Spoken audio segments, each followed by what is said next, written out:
is still talking about cost of living. Well noted. Let's now turn our attention to also the president's two-day tour of the expansive Mulembe Nation. He was in the county of Kakamega yesterday when he met the leaders from the region, including the Prime Cabinet Secretary, who was in his company, Musalia Mudavadi, CSS, Health, Docket and Sports, and also other leaders who are elected from the region, who all pledged to work with this government and to realize the implementation of the pledges that he made in the plan, which was his manifesto launched on the day 30 of June this year, which he said will inform how he will outline major projects, including infrastructure for counties across the country. I come to you first, Honorable Felix. What do you read into the visit by the president to a region that has largely been the political backyard of the former Prime Minister Raila Odinga? The president, His Excellency William Ruto, is in a full 100% campaign now for 2027. That's what I'm reading in this, because the Mulembe Nation has always been one of the biggest backbone for the Azimio team. Look at a place like Kakamega with 11 constituencies, 9 going to ODM and DAP. So he really needed to go down there and mend fences and start putting some solid moves into the Mulembe Nation. Mm-hmm. Definitely with the rewards that they were given after the elections, Mulembe Nation will be a battlefield and no longer a stronghold. Okay, but Honorable Felix, yes, you read politics into it, and 5 years is a long time. I mean, we have no predictive skills as to what will happen. There's no time. Politics is every day. Okay, just hang on. Just hang on. Let me quote what the president said yesterday. We have pumped, he said, I quote him, about 5 billion shillings in the revival of Mumias sugar sector in the past, but there have been no results. The government will clear all the debts at Mumias and Nzoia and put them on recovery paths so that locals can benefit. He reads, or they read, the Kenya Kwanza supporters read otherwise, not politics as you do. And then what happens if he were to tour other regions? You would say this is selective, selective development projects by the president. Number one, there's no regime that has never revived Mumias sugar. All these regimes have always pumped money, either to pan paper or to Mumias sugar, to always appease the locals, knowing very well that that is their cash crop down there and the employment opportunities. When you go to Western, for the first thing you must say is that we will revive Mumias sugar. Okay, but before I come to Njeri, whether it's Uhuru, whether it was Kibaki or anyone, even Raila, if he goes down there today, one of the first things we'll say, we will revive Mumias sugar. But and it's politics. So let me then ask you this. When the president launched the housing project in your constituency, you were there? Yes. And that was not politics according to you? Of course, yes. It is. So what's the difference? It is a project. Okay, just hang on. What's the difference between when he visited your constituency and, for example, visiting any part of the country? Isn't he a symbol of national unity? He is a symbol of national unity. We don't deny it. But you see, a project like what he launched down at my constituency was something that was long overdue. It was started almost 7 years now down the line, and he just came now to launch it, and we appreciate it, and the job opportunities that will come out there, I actually thank the president for that. And what about Mumias and Nzoia, which he mentioned here as their benefits to the locals? Which of course, when you get down there, that's one of the things that you have to say. So what's the difference here? I just want to understand. There's a very big difference. Okay. It's only that you've refused to see the politics in it. You've refused to see that Mumias sugar has always been politicized. Okay, you refuse to see that the one thing that the people of Western would want and ask you is to revive Mumias sugar and Nzoia sugar and all the other things that will create employment to these people. Okay. So once you start seeing politics in a different angle and start seeing that some of these things are not development but are political acclamations, then we can have this discussion. Okay, apparently I'm not a politician. You are. I'm here in my capacity to do the politicians to account, and I only speak for what is of interest to the people of the Republic of Kenya in my capacity as a professional journalist. Yes, Njeri. William Samoei Ruto is the president of the Republic of Kenya. He's not the president of regions that only voted for him en masse. So at the end of the day, he's going to tour the Western region, he's going to tour the Lake region, he's going to tour the coastal region, he's going to tour all parts of Kenya so that he can deliver to the Kenyan people. And even the people who did not vote for me in Kirinyaga County, I am their county MP. I am obligated, as a matter of duty, to ensure that I perform my duties to all of them inclusively. So I think for the president touring those regions, it's damned if you do, damned if you don't. You know, there's a bandwagon that is so hell-bent, and I think you can even read these on social media, on just seeing the negative side of it and judging it from the perspective of politics. And in regards Mumias Sugar, it is yet to be seen whether this president will fail, because I believe everyone should be measured by their yardstick. Of course, it's politics. If you come to Kirinyaga, you're going to talk about rice. You're not going to talk about something that the people of Kirinyaga do not farm. You're going to talk about tea. You're going to talk about coffee. It is what informs politics. You address what that region is concerned about. But will he deliver? Will he fail? Let us wait and see. And we should and must wish him well for the people of the Western region. Yes, Arnold. First of all, I'm actually happy that the president went to my county of origin. And I'll speak about Mumias because that's where I come from. First of all, it must be remembered that Mumias Sugar Company was one of the leading taxpayers in this country. It's also to be remembered that Mumias Sugar Company was the first of parastatals, especially agricultural-based, that was privatized because it was very profitable. It even went to the IPO and people bought shares. So Project Mumias is not just one of those white elephants that people push. It is at the core of who we have been. For some of us, I am literally here because sugarcane was planted in my homestead by my late dad, and that is what took me to school. To this particular level, I am here. And for so many people in Western, it is difficult to actually divorce Mumias Sugar and their livelihood or a relative. At least everybody knew a relative in their home who worked in Mumias Sugar. And but it was so top that if you worked in Mumias Sugar Company, you will be respected.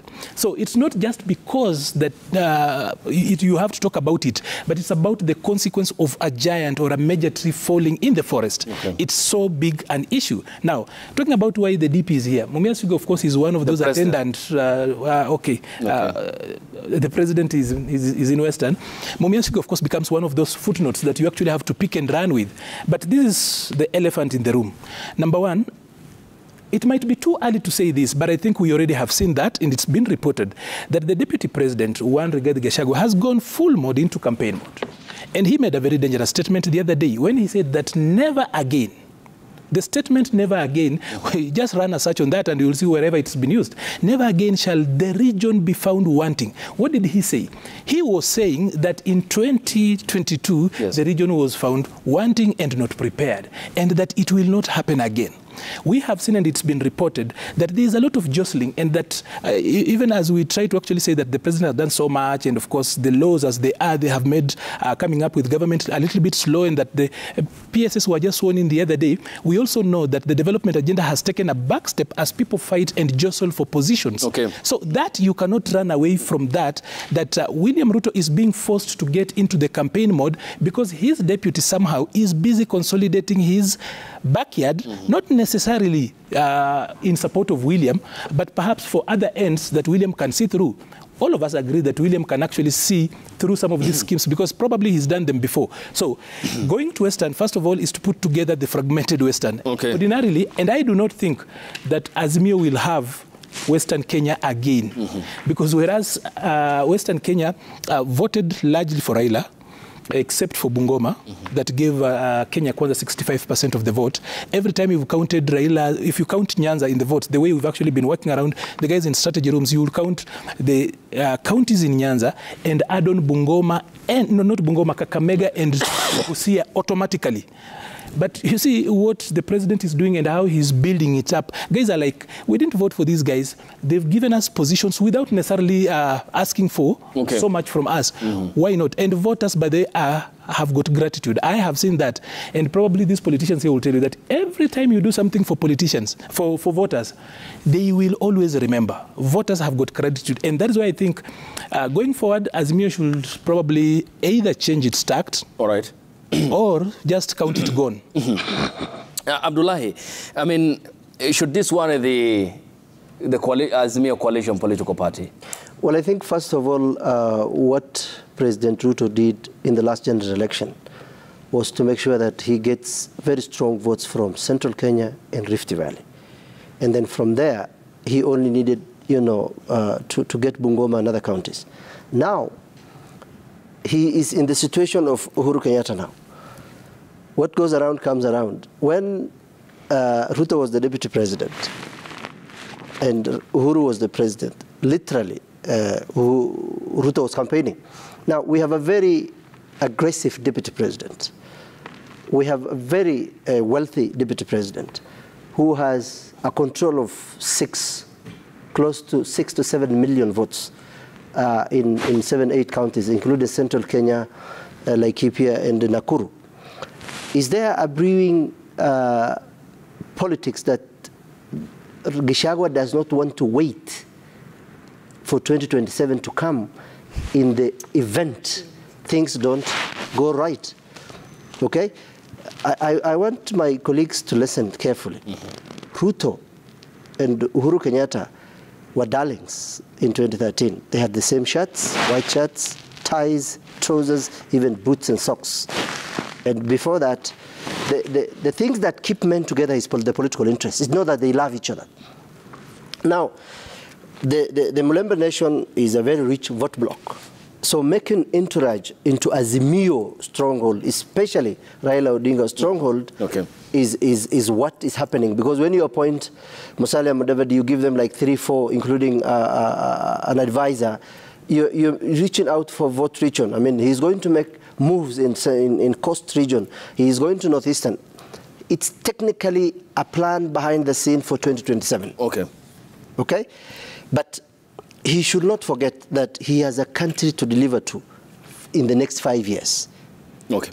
Because they say politicians think about the next general election, leaders think about the next generation. Yes, Honorable Jalango, I'll come to you, Jerry.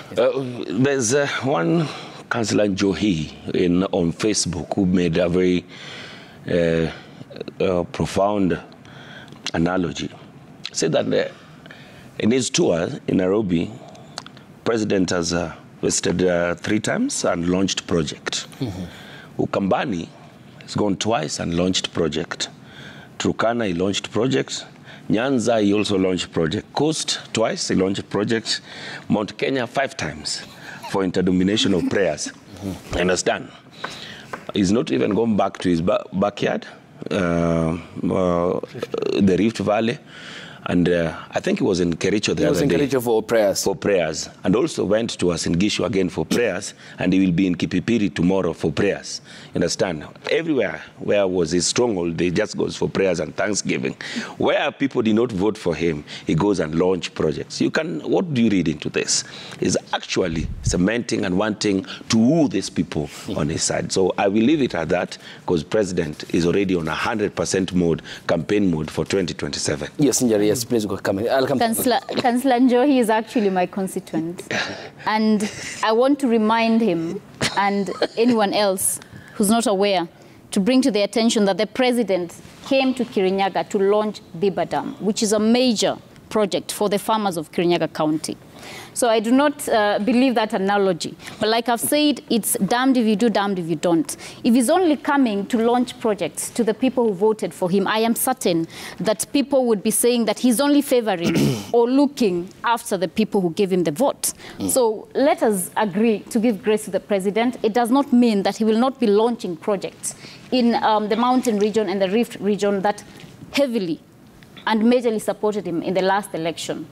And I believe it's just a matter of time, and we will be here again to discuss the same. So let us not, just be swept by the bandwagon and they run around on social media by people who just want to, maybe run with some sensational narratives that catch the attention of people at the end of the day. Okay. Let us be factual when we are analyzing this. And any good politician, the first thing you do is reach out to the people who did not believe in your vision, so that the President is only working to canvass and ensure that in 2027 he has the support of all Kenyan people and does not divide the nation. And that is what a good president must do. Yes, Arnold. I'll first of all start from this particular point that Councillor Njohi, whoever he is playing on our minds. And if you take that line and run with it, you forget one thing, that both Central and Rift Valley take up almost 40% of the positions so far shared. So even as you speak about projects being launched, you are forgetting one thing, that the people who actually have got the yam, Chinua Achebe speaks about having the yam and the knife. William Ruto and Rigathi Gachagua have got both the knife and the yam. They have given part of that knife, largely the bigger part of that knife is in Central and Rift Valley. And somebody is actually saying that people in Western and other places have gotten a few little bit cuts from that yam. He's actually misleading us. So let us not confuse those two things. But then I want to remind Mheshimiwa Jalango this way, that he is a Christian, at least for the last time I checked. There is a story of the prodigal son who asked for his share and left. When he came back, the father slaughtered the fattest ram and told him to eat well and everything else. And when that son in the house complained, he was told, you have always been here. Everything that is here is your own. So those guys complaining, saying that they are only, probably they are praying, they're taking much longer time to pray because the meal will be sumptuous. That is where we are headed. And people will start complaining just as it, so people will start complaining tomorrow. So there are so many ways of looking at it. But I do not think that that William Ruto has got an option. He is the president of everyone. Once he was sworn in, he becomes the president of the Republic of Kenya and not the president of Kenya Kwanza. If he does that, we will teach him the fear of God in 2027. Okay, and to just underscore it, the very, very importance of underscoring, I beg your pardon, excuse me, that the president is a state property. He ceases to be who he was before he had assumed the office of the presidency, and therefore a figure for national unity. Yes, you had a point. Please proceed before I go to Abdullah. Yes, you had a point. I think someone has alluded that the deputy president of the republic is on full campaign mode, and I can assure you he's not. If he were on campaign mode, I believe the first thing he would have done is call the leaders from his region. The deputy president is fully supporting the president of this republic to deliver on his agenda. Whether or not they will fall out along the way, I think it would be, it is not desirous for us to premeditate and wish them that, because we want a nation where the two people that ran on the ticket and promised the Kenyan people when they were asking for the votes are able to fulfill their agenda at the end of the day. So let us, and these are divisional tactics which are being propagated by sides that want to see them fall apart so badly. But like, the good song says, watasubiri. Okay. Watasubiri. Abdullah, you pointed out a picture of more or less a reminiscence of the Uhuruto political alliance, which was founded in 2013 and later disintegration post the handshake in 2018. And thereafter, the consequences it did have on the Jubilee Party. But given that, having mentioned the campaign by the Deputy President, Rigathi Gachagua, I mean, talk to me about the place of policies that ought to be underpinning our political parties, and do the political leaders understand the importance of consistency in terms of the ideologies they believe in? Well, I think consistency is the only thing that has been lacking in our politics from 1963. I also want to remind my brothers that I'm also a Christian, because if I can read the Bible, I'm literally a Christian, because what's Christianity? You believe in the Bible, you read about it. And I want to remind my colleagues that they should read Matthew 5:37. And I want to quote what it says, because when the country is 83% Christian, Matthew 5:37, the last part, in short, to be honest is to refrain from impunity in your actions and words, and to deceive neither God nor men. So, when you're doing policy, the policies that we have reflects what we are. Look at the discussion of GMO. When did we even discuss these things? It was banned for 10 years. It just came. Now, if you look at the banning of boarding schools, when did we even discuss the boarding ban? You just tell us we are banning by January, all schools will be closed. I mean, you don't do that. Okay? These things emanate from the ground and then they go up. Boarding schools for 24 arid and semi-arid, counties is a sanctuary. It's a place where I get food, and boarding is where you sleep, you go to school. Because if you close those places, what happens? Knee-jerk reaction is what we don't need. We want the president to settle. He has been, from the day he was sworn in up to today, I have not seen the president having a meeting with his cabinet secretaries through his computer. You don't need to call for a cabinet meeting. Everyone can just log in from your phone. But that does happen daily at State House every week. Well, it does. We have had dispatches from cabinet. I mean, just hang on. No, what I'm saying is, when you're making policy, you don't need to be running around. Okay, but this is the point. I mean, the president does meet cabinet every Tuesday at State House, and I think four or five times. And clearly we have had dispatches which had spoken to the drought situation in the country, the cabinet's approval for very essential policy decisions in the country, which were very, very important. I mean, is that the most efficient way to have a meeting? Is that the most efficient way to have a meeting? Where else will the cabinet meet? You can have just a Zoom meeting. You can have a Zoom meeting as a president. These guys have a lot to do. The cabinet secretary for education is dealing with 47 counties. How many primary schools, secondary schools? EDC has been developed. There is no time to be wasting because people need to get timely, services. Okay. So what we're saying but Abdullah, this is the point. I mean, Ezekiel Machogo, who is the CS for education, who you have pointed out, is not a one-man army. The education sector has a lot of other employees who ought to be acting upon the policies that the cabinet does approve. I mean, how else will the cabinet work then, in your understanding? If the father of the family is drunk, you expect everybody else to be having problem in that family. What do you mean by that? What I mean is the discipline of having good policy starts with the president. The president should put his foot down, not going through cars or rallies or launching projects. When did it become the function of the president to be taking projects to regions? That is not his work. Well, how about it is through the policies, okay, through the ministers, through the government agenda. Okay. That's how you do those things. But informed by data. Okay. My brother talked about sugarcane in part of Western. Okay. We need a factory for processing meat and milk in Wajir because we have the raw material. We have camel, we have cattle, we have goats. So we need industry like KMC, a section of it, at least we process the meat in Wajir. Okay. That is coming from the 8 sub-counties or 7 sub-counties in that part of the region, and then that is the policy that will help. But 5,000 in Langata, 5,000 in Wajir. I mean, that's not going to help. We agree upon Abdullah. It is the not going to help. consensus, Arnold, I just want we need to be very effective. Some order. The consensus here is that the president, as we have spoken about earlier, being the state property he is, because we all own him, he speaks for us when he goes out of the country, is that he can officiate over events. It does happen, and including national functions. The latest will be forthcoming Jamhuri Day on Monday next week. Yes, Arnold. Before we take the feedback, proceed. Abdullah, I think, has got a problem with politicians moving around. And if you do understand policy making properly, there's the level we speak about policy dissemination. Even he speaks about data. When we are doing data, in our instance, of course, data is a product of research, but then research in our instance, of course, also has to be graced with public participation from Article 10. So how are you going to do public participation? How are you going to do policy dissemination, for example? I know we want to limit, of course, sometimes when you want to shorten policy arguments, you just talk about data, then you talk about indicators, and then you're talking about the program. You will actually flip it and then look at it that policy, for the simplistic way of looking at it, is that there is a problem, and there's always politics around every problem.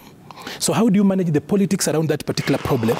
And then you come up with a program to address that particular problem. So the 3 Ps of policy. So I do not entirely find it wrong that the president will go to Langata to launch that particular bit. In any case, Parliament, as the apex of policy making, they meet every Tuesday, but that is not when they do policy making. Policy making is done from the ministries. The papers come bottom up, right from the ministries as they go up. By the time the cabinet secretary shows up, those particular thematic areas and groups and sectors have already met up. And that, you cannot have a cabinet meeting for more than 4 hours. Those guys, a number of them actually wouldn't even concentrate. A good board meeting, a cabinet meeting is just 4 hours, is just like any other board meeting. A good board meeting should not go beyond 2 hours. So the president, there is nothing wrong with him going around. There is nothing wrong with whatever they are doing. But then Abdullah has got a problem with that. Let me just remind Abdullah, you're not going to do policy dissemination. Okay, that's why we have Kenya National Bureau of Standards. Asante, thank you. Well, Yeah, okay. we have data. Let me get the account of Njeri and Felix, and then we take the feedback. Yes, Njeri. I think what Abdullah is saying is that I have an office that is operational. I have an assistant manager. I have a manager. So if I am going to do anything in Kirinyaga County, I should be sending them. The president is the face of the presidency, right? There's the office of the president and there's the president. So at the end of the day, if there are going to be any major government projects, a leader must be seen by his or her people. Okay. This is not only a practice that is in the third world countries, it is a practice that is in even other developed democracies.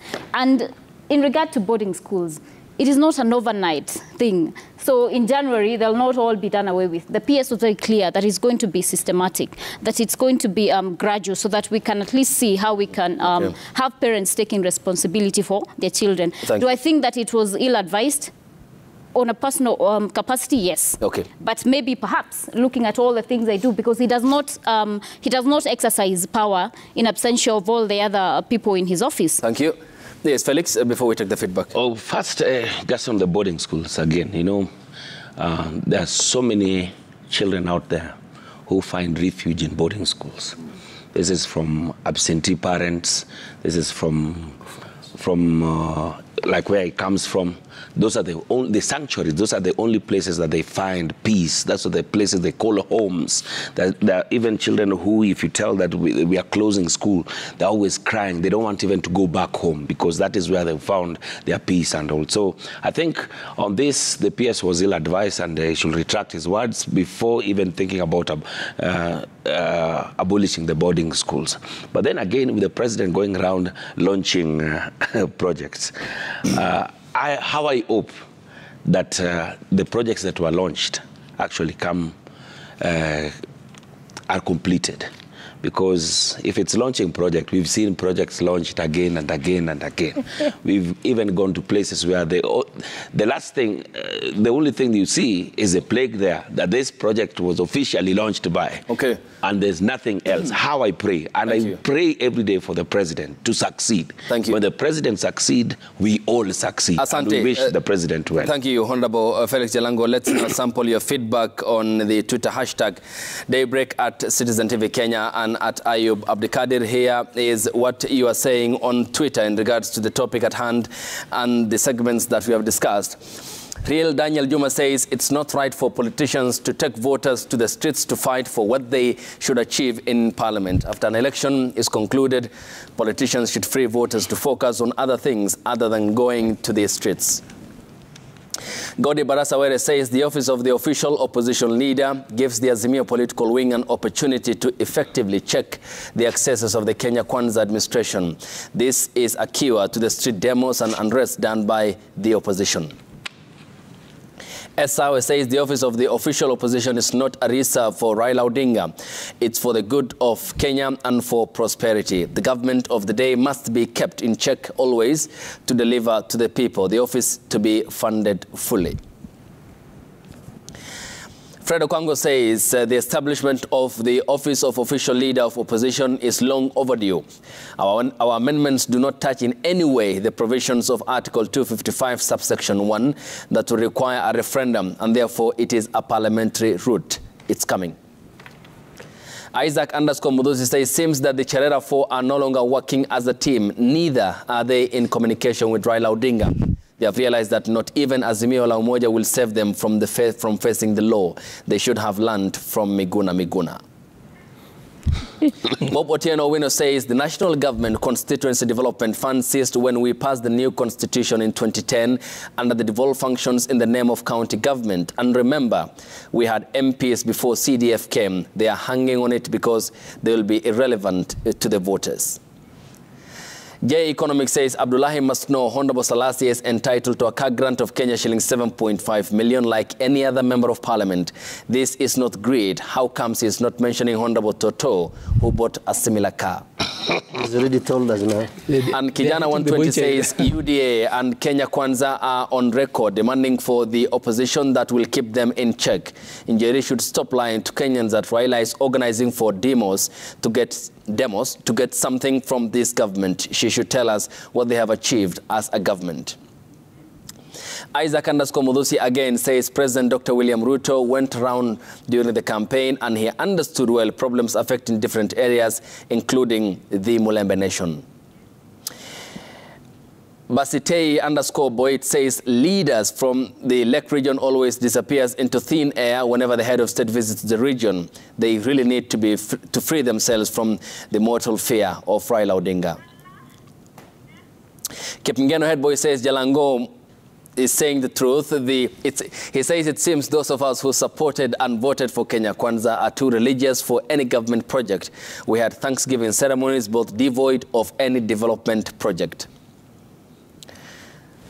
And that was the last tweet from Kipngeno head boy here on the broadcast. The engagement of the people, I mean, the views are very important in taking the account. Some responded to, some not, and some clarity sought by the viewers. I'll give you each 30 seconds for your final remarks, starting with Njeri Maina. Let us give the president the grace and the time to work for the Kenyan people and to deliver on his promises. And I believe it is not yet time to question as to whether he is performing or not. So once we are perhaps halfway through his tenure, we can have that conversation and check what he has done and what he has not done. To the people of Kirinyaga County, I will continue representing you, and I am forever grateful for that honor. Yes, Abdullahi. What I think the Kenya Kwanza government should concentrate is how to make sure that the next few months or in less than a year that the living of cost of living comes down, because Kenyans are struggling.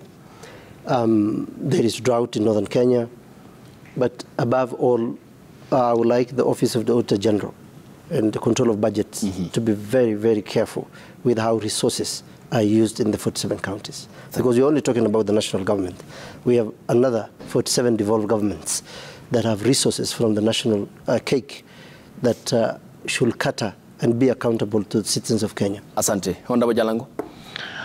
First of all, thank you so much for the opportunity. To the people of Langata, forever honored. We'll always be here to represent you. Our food program is going on very well. Today being a Friday, definitely the food program in Langata will be up and running. And the president also promised to come back and now officially relaunch and the housing project. We're almost hitting the ground for it to start probably in the next 2-3 weeks. The contractor will be on site, so do not worry. CDF is coming. Bursaries will be available. Okay. And if president wants to come back to Langata, I'll always be there to welcome him as we launch more projects. Okay. Thank you so much. The only irony is that you welcome him to Langata, but you don't want him to go to other parts of the country. Yes, Arnold. Yes, please. I'll just speak up from where Mheshimiwa Jalango has left and speak about CDF. Is that, first of all, Parliament, even as they try to come up with a committee to streamline and ensure that, quote unquote, it's in line with the Constitution 2010, they should read the ruling on BBI and know that whether they indicni or kithni, CDF will not come back. And even what the Attorney General has done is illegal. Yeah. The spirit of the separation of power says that CDF should go to governors. It will still do the same thing. Thank you. There was parliament before CDF, and there should be parliament after CDF. Okay. And there is a direct correlation between the quality of parliament going down and CDF. That is a technical paper you can do. Asante, thank you so much. And just one final word from Advice Mundalo. He is the youth leader, the Jubilee Party. If the president, he said, should go around the country to make promises, he must go around the same country to deliver the promises. Nothing wrong with that, he says, according to Advice Mundalo. Lady and gentlemen, thank you for your time and company. Felix Jalango is the Member of Parliament representing Langata constituency. Your time is all appreciated. Thanks for waking up with us. Asante sana. Abdullahi Alas is governance commentator and public policy analyst. Thank you for your time.